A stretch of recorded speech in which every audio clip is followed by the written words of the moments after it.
for today's video. Andito kami sa Balayan, Batangas actually with my friend.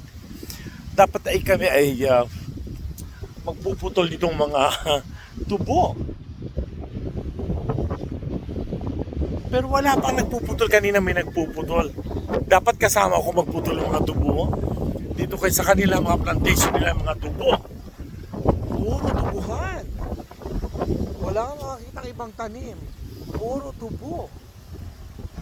Ngayon, meron silang sugar ano rito eh. May sugar parang mill. Doon dinadala ang mga tubo. So, andito sana kami magpuputol ng tubo.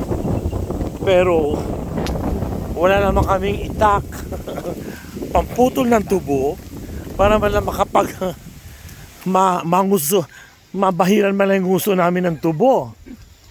Pero, dito banda, dito na kami, malapit sa tubo.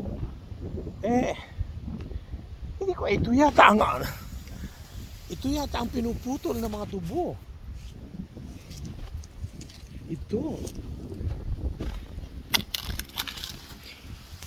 Ito sa dami ng mga tubo. Ayun yung pula. Oo, ayan. Ito yung pulang malaki. Ayan o. Ito o. Parang gusto namin. Baka makita kami ng mga naglalakad. Ay, naku, hindi po ako may-ari. Ayan, kinuha na namin. Bahala na kami makulong na dalawa para nakuha na namin mga tubo. Palagi ko naman hindi kami ikukulong nito eh. Ano lang naman? Isa lang.